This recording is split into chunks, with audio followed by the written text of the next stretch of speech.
Flore Sylvestre a vu un juge lui arracher ses enfants pour les remettre à l'homme qui l'avait frappé. C'est là que naît réellement la dynastie Aguilar, une origine si sombre, si douloureuse et si longtemps étouffée que personne n'en a jamais raconté toute la vérité. Jusqu'à aujourd'hui, une femme de 18 ans accouche en Argentine. Son mari perd tout aux tables de jeu. 5 ans plus tard, cette même femme est seule, se cachant des photographes à Mexico. Ce qu'elle ignore encore, c'est ce qui l'attend. 4 autres enfants, 2 divorces dévastateurs, un juge qui lui enlèvera ses propres enfants, et la naissance de la dynastie musicale la plus puissante du Mexique. Ici, tu vas découvrir la vérité sur l'aîné que presque personne ne connaît. Le divorce où elle a perdu 2 enfants pendant 20 ans. Les accusations de violence publiées dans des journaux du Texas. Et comment Antonio Aguilar a sauvé une famille détruite. Tu verras des documents judiciaires à peine mentionnés, des témoignages cachés pendant des décennies et le prix exact payé par 5 frères et sœurs pour porter des noms légendaires. 27 février 1948, 3h47 du matin, Santa Fe, Argentine. Guillermina Jiménez Chabola donne naissance à sa première fille dans un hôpital sud-américain. Elle vient tout juste d'avoir 18 ans. Le bébé s'appelle Dalia Inés Nieto Jiménez. Elle pèse 3,2 kilos. Le père est Andrés Nieto Villafranco, un agent artistique dont l'histoire officielle parlera très peu. Mais il a laissé une trace. Il a laissé une fille. Et il a laissé des cicatrices que Flore portera en silence. Guillermina est déjà Flore Sylvestre sur scène. Elle chante déjà des rancheras. À 16 ans, elle connaît son premier succès. À 17 ans, elle gagne un concours. À 18 ans, elle est mère. Mais cette nuit-là, elle ne chante pas. Elle tient simplement son bébé dans ses bras et se demande comment elle va faire pour tout porter. Être mère, être épouse, être la star que le Mexique attend. Il n'y a pas de réponse. Seulement les pleurs d'un nouveau-né et un mari au casino de l'hôtel en train de perdre l'argent qu'elle a gagné la veille. Andrés Nieto a 2 problèmes évidents. D'abord, un caractère explosif qui éclate sans prévenir. Ensuite, une dépendance compulsive au jeu. Il parie tout. L'argent de Flore, les cadeaux qu'elle reçoit, même l'argent destiné à nourrir Dalia. Il y a un 3e problème que personne n'ose nommer. Quand Andrés perd beaucoup, quand la colère le dévore, ses mains deviennent des poings. Flore ne l'a jamais dénoncé. Mais des années plus tard, dans des conversations privées avec ses enfants, elle avouera « Mon premier mariage m'a appris que l'amour ne guérit pas tout. Parfois, la seule chose que tu peux faire, c'est partir en courant avant que ça ne te détruise. » Les disputes sont constantes pendant 5 ans. En 1953, lorsque Dalia a 5 ans, Flore signe le divorce. Elle a 23 ans. Une fille, un mariage mort et une carrière qui ne pardonne aucune pause. Le divorce est rapide. Andrés ne se bat pas pour la garde. Il disparaît comme de la fumée. Il n'aura plus jamais de contact avec Dalia. Des années plus tard, il mourra sans avoir jamais réparé cette relation. Dalia grandit en voyant sa mère de loin, entre les rideaux, les scènes, les loges où Flore se transforme chaque soir. La petite apprend très tôt, le nom Jiménez a un prix. Être la fille de Flore Sylvestre signifie que ta mère appartient à tout le monde avant de t'appartenir à toi. Dalia observe. Elle absorbe tout. Des années plus tard, elle dira « Avec autant de musique à la maison, je n'ai jamais eu envie de faire autre chose. » Mais il y a quelque chose qu'elle ne dit pas. Elle est devenue chanteuse parce que chanter était le seul langage dans lequel sa mère avait toujours du temps pour lui parler. Et voici le premier bonbon à retenir. Il existe une lettre de Flora Dalia écrite en 1962. Dans cette lettre, Flore confesse quelque chose sur son premier mariage. Quelque chose que seule Dalia a su pendant des décennies. Cette lettre est devenue publique en 2015. Nous y reviendrons. Mexico. Flore chante Cielo Rojo pour la première fois. Dans le public, un homme est hypnotisé. Il s'appelle Francisco Rubiales Calvo. Paco Malgesto. Il a 36 ans. C'est un animateur extrêmement célèbre, un pionnier de la télévision mexicaine. Paco est charismatique d'une manière dangereuse. Il sait exactement quoi dire, comment faire croire à une femme qu'elle est unique. Il est aussi un séducteur compulsif. Tout le Mexique le sait, ses aventures amoureuses font la une. Flore connaît sa réputation, mais quand Paco l'invite à dîner, elle accepte. Peut-être parce qu'elle sort d'un mariage toxique et que Paco semble différent, réussi, sûr de lui, sans problème de jeu. ou peut-être parce qu'elle est fatiguée d'être forte toute seule. Ils se marient en 1953. Le mariage est l'événement de l'année. Flore rayonnante dans sa robe blanche. Paco avec ce sourire qui vend tout. Dahlia sur les photos, petite, tenant la main de sa mère comme si elle avait peur que Flore disparaisse. 16 avril 1954. Née Marcela Rubiales Jiménez, blonde comme son père, aux yeux clairs. Flore a maintenant 2 filles, issues de 2 mariages différents. Elle construit une famille fragmentée sans le comprendre. 1950 à 1958. Les années où Flore bâtit son empire. Elle signe avec Columbia Records. Elle sort Laura Ramargo. Elle enregistre avec le Mariachi Vargas. En 1957, elle enregistre Cielo Rojo et signe une exclusivité avec Disco Musart. Pendant que sa carrière explose, sa vie personnelle devient un champ de mines. Paco ne change pas. Les infidélités continuent. Flore confronte. Paco promet de changer. Il ne change pas. Le cycle se répète jusqu'à ce que Flore ne sache plus si elle est mariée à un homme ou à un mensonge. Les rumeurs commencent en 1957. Quelqu'un a vu Paco trop proche de la Prieta Linda, la sœur de Flore. Les histoires grandissent. Flore les entend, mais n'arrive pas à y croire. Son mari avec sa propre sœur. Une trahison trop profonde. Jusqu'à la nuit où Flore rentre plus tôt d'une représentation. Janvier 1958. Elle entre chez elle, entend des voix dans le salon, reconnaît les 2 voix, avance et les surprend. Paco et la Prieta s'embrassent sur le canapé de sa propre maison, le même canapé où ils jouent avec leur fille. Flore ne crie pas, ne pleure pas. Elle dit simplement « Sortez de chez moi, tous les 2, maintenant ». Des années plus tard, la Prieta niera tout à la télévision. Elle dira qu'elle gardait les enfants, que c'est pour cela qu'elle était toujours là. Mais Flore ne démentira jamais les rumeurs. Son silence est la réponse. Quelques jours plus tard, Flore découvre autre chose. Elle est enceinte. 4 mois. Un autre enfant de Paco Malgesto. Le moment ne pouvait pas être pire. Francisco Rubiales Jiménez naît au milieu de l'ouragan. C'est le fils que Paco a toujours voulu. Il porte le nom de son père. Francisco n'a jamais demandé à être l'enfant de cette guerre. Mais il le sera. Retiens ce nom. Francisco Rubiales deviendra le fils invisible, le traducteur qui travaillera sur les Simpsons, celui qui refusera les projecteurs. Nous y reviendrons. Mars 1958. Flore dépose une demande de divorce. Les avocats lui conseillent de ne pas mentionner l'incident avec sa sœur. Impossible à prouver. Mais il y a quelque chose qu'ils peuvent prouver. Moins d'1 mois plus tard, Flore ne peut pas se présenter à l'audience. Son avocat a fourni un certificat médical de l'hôpital espagnol. Le document détaille les blessures. Échymose au bras gauche, compatible avec des saisies violentes, contusion à la joue droite, inflammation du poignet gauche. Conclusion. Blessure compatible avec une agression physique récente. Ce document existe. Il est archivé au 7e tribunal de la famille. Personne au Mexique ne le publie. Paco est trop puissant. Mais un journal le fait. The Brownsville Herald, Texas. Édition du 3 juillet 1958, page 7. L'article affirme que la demande était accompagnée d'un certificat médical attestant des blessures que Flore affirmait avoir subies à cause de Paco Malgesto. Des décennies plus tard, Flore dira à propos de ce divorce « Très désagréable. Je ne voudrais pas revivre cela, parce que c'était très triste. » Remarque ce qu'elle ne dit pas. Elle ne mentionne pas la violence. Elle ne mentionne pas sa sœur. Seulement désagréable. Mais le pire arrive maintenant.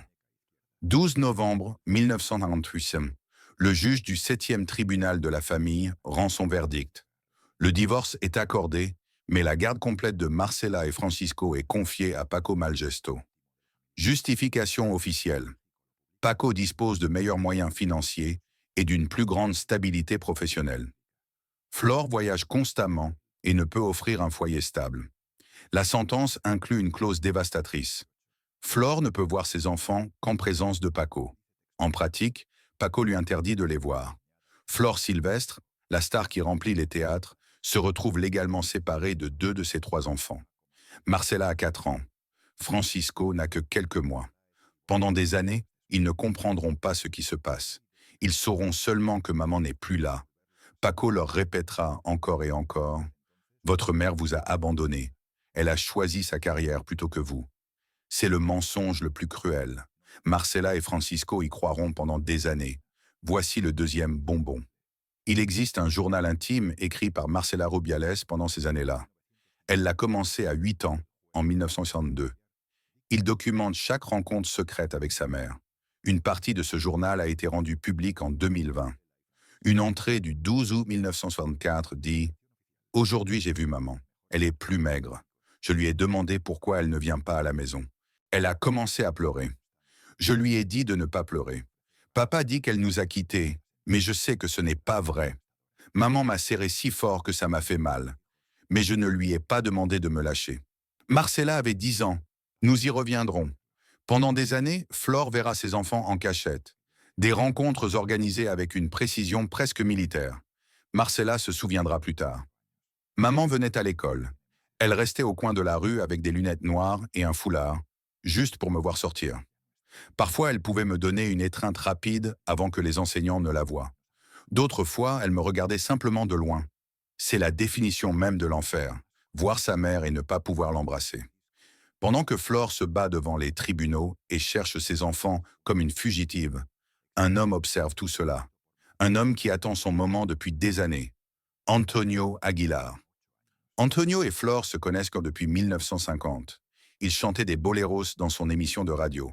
Ils ont partagé l'écran dans Primero Soy Mexicano. La chimie existait déjà, endormie, en attente.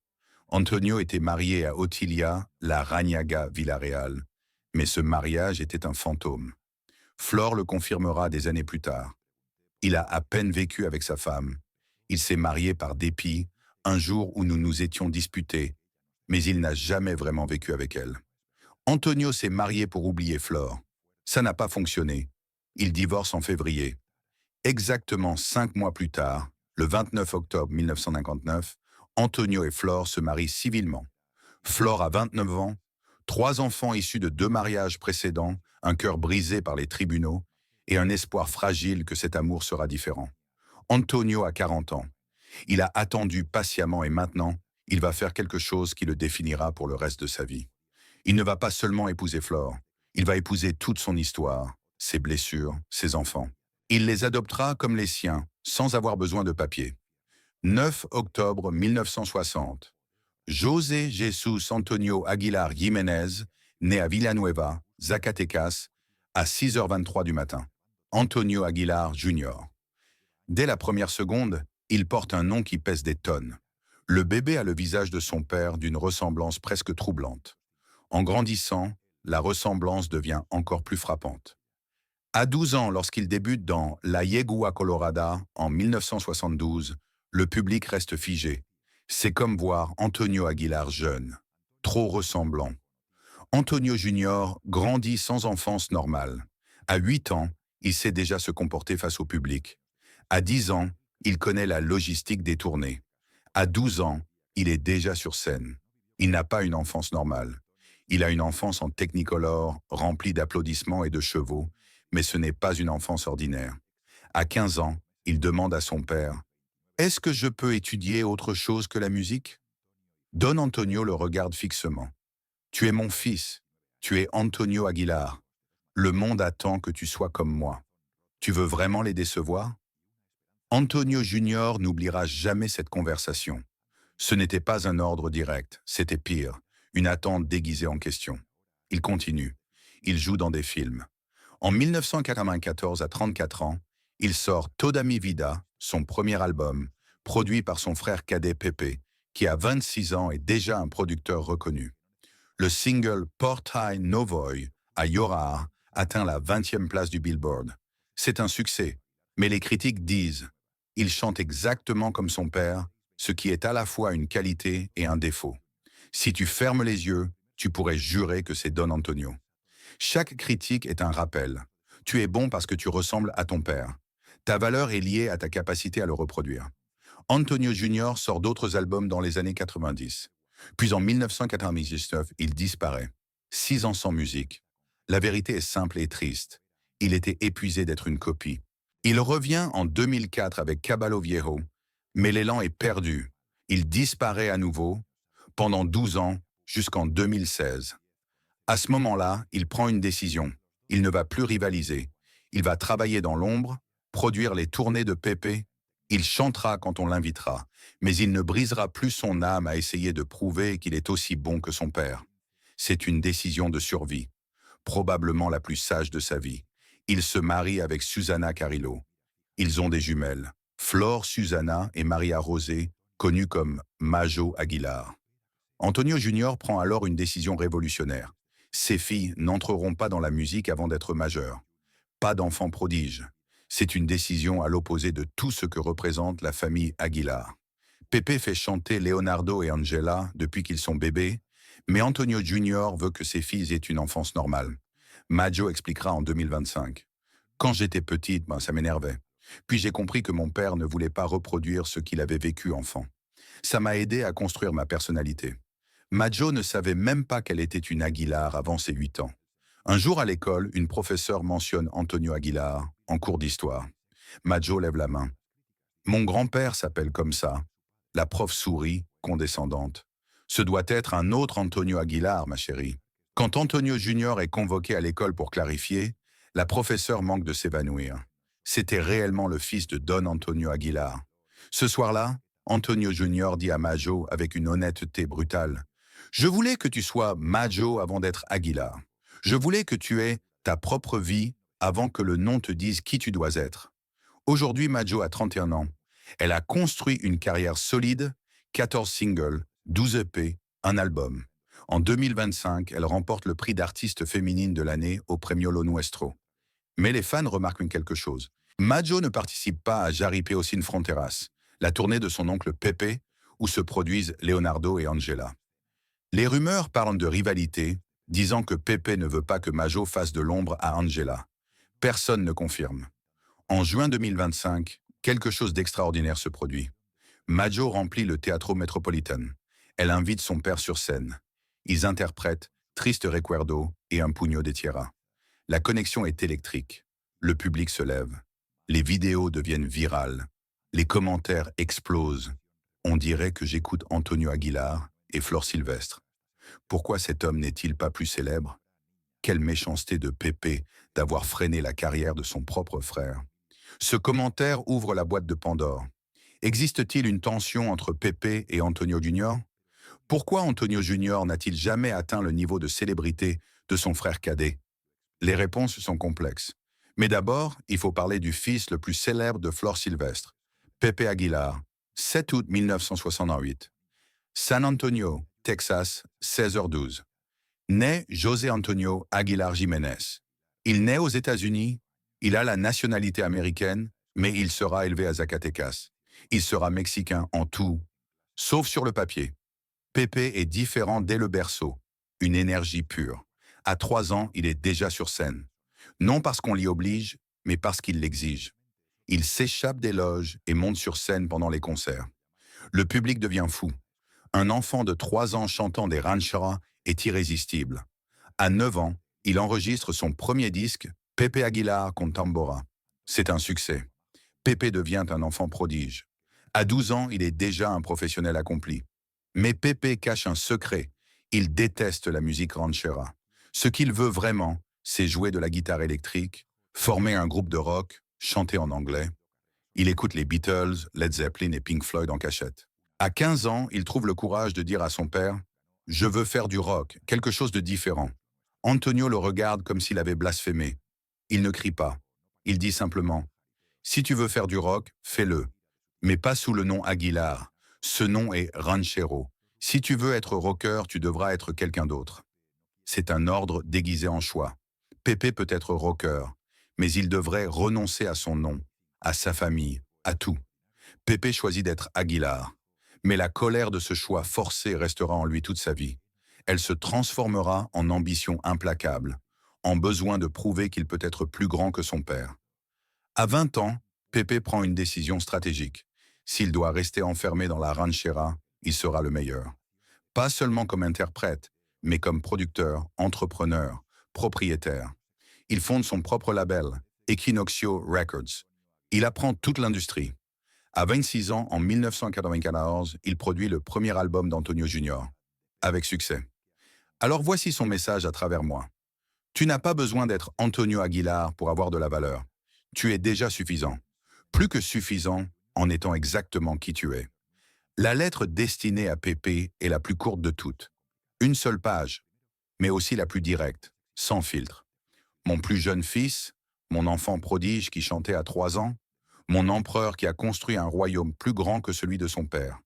Tu as bâti un empire dont je suis fier. Mais écoute-moi bien, n'oublie jamais que les véritables empires ont besoin d'amour, pas seulement de pouvoir et d'argent. Tes frères et sœurs ont besoin de toi plus que tu ne l'imagines. Tes enfants ont besoin de toi présent, pas seulement couronné de succès. Ne laisse pas la réussite professionnelle te coûter ta famille. Ton père m'a dit quelque chose quelques mois avant de mourir que je n'ai jamais oublié. Pépé sera plus célèbre que je ne l'ai jamais été. Il fera des choses plus grandes. Mais j'espère, je prie pour qu'il soit plus heureux que moi. Sois heureux, mon fils. L'argent ne te prend pas dans ses bras pendant les nuits solitaires. Ces lettres ne deviennent publiques que plusieurs années plus tard, lorsque chaque frère et sœur décide, à son propre rythme, de partager des fragments dans des interviews ou sur les réseaux sociaux. Mais cette nuit-là, le 25 novembre 2020, chacun les lit seul, dans l'intimité absolue de sa chambre, et pleure en silence en découvrant le dernier message que leur mère leur a laissé. Les funérailles ont lieu le 26 novembre. Le ranch se remplit de centaines de personnes, des mariachis, des fleurs, des larmes, le cercueil couvert de fleurs blanches. Flore vêtue d'un costume de China Poblana. Les 5 enfants debout près du cercueil pendant toute la cérémonie. Le père Miguel officie la messe et prononce des mots qui résonnent. Flore Sylvestre n'était pas une sainte. Elle était une femme complexe, qui a commis des erreurs. Mais elle a aimé avec férocité. Et c'est cet amour imparfait, mais réel, qui nous réunit aujourd'hui. Le cercueil est porté par 6 hommes. Antonio Junior, Pepe, Leonardo, 2 fils de Dalia et un neveu. Il monte sur Cerro San Cayetano. C'est raide, épuisant, comme sa vie l'a été. Le soleil de novembre est implacable. Là-haut, à côté de la tombe d'Antonio Aguilar, se trouve l'emplacement que Flore avait préparé dès 2007. La pierre porte l'inscription « Antonio Aguilar et Flore Sylvestre, pour toujours ensemble, 1919-2007, 1930-2020 ». Le cercueil est descendu. Le père Miguel récite les prières finales. Les mariachis jouent Cielo Rojo en version instrumentale. Et alors, quelque chose d'imprévu se produit. Pepe s'approche du micro et commence à chanter Cielo Rojo a cappella. Sa voix se brise dès la première ligne, mais il continue. Antonio Junior le rejoint, puis Angela, puis Leonardo, puis Majo. Tous les Aguilar se mettent à chanter. Ce n'est pas parfait. Les voix tremblent, les larmes coulent. Mais c'est vrai. C'est la famille. C'est l'adieu. Quand il termine, le silence est total. 300 personnes. Pas un bruit, juste le vent de Zacatecas. Flore est enterrée. La tombe est scellée. Les gens redescendent lentement. Les 5 frères et sœurs restent jusqu'à la fin. Et quand tout le monde est parti, Dalia dit « Nous étions 5 enfants de 3 pères différents, 3 mariages brisés, 20 ans de séparation, et maman nous a maintenus unis. Comment allons-nous faire sans elle ?» Personne ne répond, parce que personne ne le sait. Novembre 2021, premier anniversaire de sa mort. Les enfants se retrouvent à El Soyate, cette fois de manière plus intime. Seulement la famille. Ils montent ensemble au Cerro San Cayetano, célèbrent une messe près de la tombe, puis s'assoient en cercle. Pepe propose que chacun partage un souvenir personnel de leur mère. Dalia commence. Quand j'avais 8 ans, maman me prenait sur ses genoux pendant qu'elle chantait en studio. Elle me disait « Sens comme ma poitrine vibre. C'est comme ça qu'on chante. D'ici pas de la gorge. » C'est pour ça que je suis devenue chanteuse. Francisco dit « Quand Paco est mort et que j'ai enfin pu vivre avec maman, j'avais 20 ans. Une nuit, je l'ai trouvée en train de pleurer. Elle m'a dit « J'ai perdu 20 ans avec toi. Je ne saurais jamais quel enfant tu étais. » C'est là que j'ai compris qu'elle avait souffert plus que nous. Marcella dit « Quand ma fille est morte, maman est venue vivre chez moi pendant 3 mois. Elle m'a dit « Je sais ce que c'est de perdre une fille. J'ai perdu Marcella quand elle avait 4 ans. Je ne l'ai pas vue pendant 20 ans. Chaque jour sans elle était une mort. mais j'ai survécu. Et toi aussi, tu survivras. Antonio Junior dit, après la mort de papa, maman a vécu encore 13 ans. Je lui rendais visite chaque semaine. Je lui ai demandé, comment fait-on pour vivre sans lui? Elle m'a répondu, je ne vis pas sans lui. Je vis en l'attendant. Chaque jour qui passe est un jour de moins avant de le revoir. Pépé révèle alors quelque chose. 3 jours avant de mourir, maman m'a appelé. Elle m'a dit, Pépé, tu as construit quelque chose de grand, mais ne confonds pas l'empire avec la famille. L'empire, c'est le business. La famille, c'est la vie. Si tu dois choisir, choisis la vie. À l'époque, je ne comprenais pas complètement. Aujourd'hui, je crois que je comprends. Marcella dit ce que tout le monde pense. Maman nous a demandé dans ses lettres de ne pas laisser tomber les ponts entre nous. Est-ce qu'on est en train de le faire? Ou est-ce qu'on laisse le succès, l'argent et l'ego nous séparer? Antonio Junior brise le silence. Je travaille pour toi, Pépé, et ça va. Mais parfois, j'ai l'impression d'être un employé, pas ton frère. Et pourquoi Majo ne fait-elle pas partie du Jaripeo? Pépé répond avec une honnêteté brutale. Parce qu'Angela est ma priorité. C'est ma fille. Et oui, peut-être que j'ai été injuste. Peut-être que j'ai mis le business avant la famille. Papa me l'a dit, maman me l'a écrit, et malgré ça, je n'ai pas changé. Ça me fait mal, frère. C'est la première fois depuis des années que Pépé l'admet. Marcella intervient. Nous avons tous échoué. Je me suis éloigné après la mort de ma fille. Francisco ne parle jamais. Dalia vit dans son monde. Antonio, tu as disparu 2 fois. Pépé, tu contrôles tout, mais tu ne laisses personne s'approcher. Nous sommes une famille dysfonctionnelle. Mais nous sommes une famille. Francisco dit calmement. Maman aussi était imparfaite. Elle a eu des enfants avec des pères différents. Elle a perdu la garde. Elle a souvent choisi sa carrière avant nous. Et pourtant, nous l'aimions. Pourquoi? Parce qu'elle a essayé. Parce qu'elle n'a jamais abandonné. Dalia conclut. Maman est morte il y a 1 an. Peut-on encore s'éloigner davantage? Ou peut-on essayer d'être la famille qu'elle voulait? Nous ne serons jamais parfaits, mais nous pouvons essayer. C'est un pacte silencieux. Quelque chose change à ce moment-là. Dans les mois qui suivent, de petits changements apparaissent. Pépé invite Antonio Junior à participer davantage aux décisions du Jaripeo. En mars 2022, Majo apparaît comme invité sur 2 dates. C'est un début. Emiliano reste un cas compliqué. Mais en décembre 2022, une photo de Noël est publiée par Pépé, la première depuis 5 ans. Francisco commence à assister à plus d'événements familiaux. En juin 2023, il chante Cielo Rojo lors d'une réunion privée. Sa voix est magnifique. Personne ne savait qu'il chantait ainsi. Dalia enregistre du nouveau matériel en 2023, son premier album en 15 ans, produit par Pépé. C'est un hommage à Flore, avec des duos de tous les frères et sœurs. C'est une guérison. Ce ne sont pas des changements spectaculaires. Les blessures de plusieurs décennies ne guérissent pas en 1 an. Mais il y a des tentatives, et peut-être que c'était tout ce que Flore voulait. Les 3 bonbons promis. Premier bonbon, la lettre de Flore à Dalia. En 2015, Dalia a mentionné cette lettre écrite en 1962 et en a lu un extrait. « Ma fille, quand tu seras plus grande, tu comprendras que l'amour ne peut pas exister là où il y a de la violence.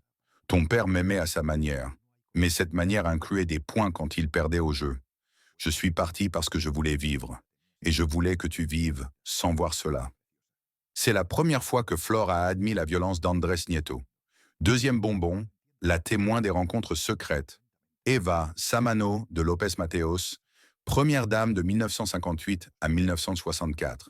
Elle a utilisé son influence pour faciliter les rencontres entre Flore et ses enfants, en coordonnant avec les écoles. En 1968, elle a aidé Flore à récupérer une garde partagée. Cela a été révélé dans la biographie d'Eva en 2005. Flore a confirmé « Doña Eva m'a sauvé. Sans elle, je n'aurais peut-être jamais récupéré mes enfants. » Troisième bonbon.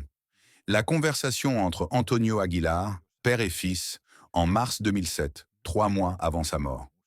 Flore a enregistré l'appel. Antonio Junior l'a révélé en 2016. Don Antonio a dit « Mon fils, tu as porté mon nom et mon visage. C'était injuste. J'aurais dû te laisser être toi-même. Je viens d'une génération où les hommes ne savaient pas être meilleurs. Ils savaient seulement être forts. Et parfois, être fort signifie écraser ses enfants sans le vouloir. Pardonne-moi. C'était la première fois que son père reconnaissait ce poids. Il existe aussi un enregistrement entre Don Antonio et Pepe. Selon Pepe, en 2018, son père lui a dit « Le contrôle est une illusion. Les empires construits sur la peur s'effondrent seuls. Tu as construit quelque chose de grand.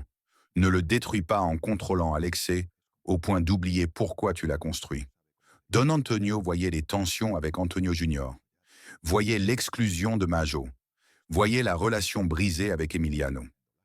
Il avertissait que le contrôle excessif a des conséquences. Si Pepe a écouté, il n'y a pas de preuve d'un changement total, du moins pas avant la mort de Flore. Aujourd'hui, en 2025, les 5 enfants sont en vie. Dalia, 67 ans. Francisco, 77. Marcela, 70.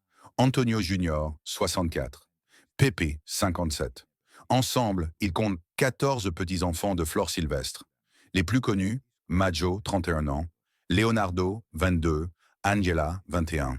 Les moins connus, les enfants de Dalia, Emiliano, 34 ans, reconstruisant sa carrière loin du nom, Flore Susana, 31, vivant hors du spectacle. La dynastie Aguilar reste la plus puissante du Mexique. Mais avant d'être une dynastie, ils étaient 5 enfants de 3 pères différents, 3 mariages brisés, un juge qui a séparé des frères et sœurs, 20 ans de rencontres secrètes, des accusations de violence jamais complètement résolues, et une mère qui a constamment dû choisir entre sa carrière et ses enfants. Elle a choisi les deux. Elle en a payé le prix en larmes, en tribunaux, en absence et en culpabilité. Mais elle y est arrivée.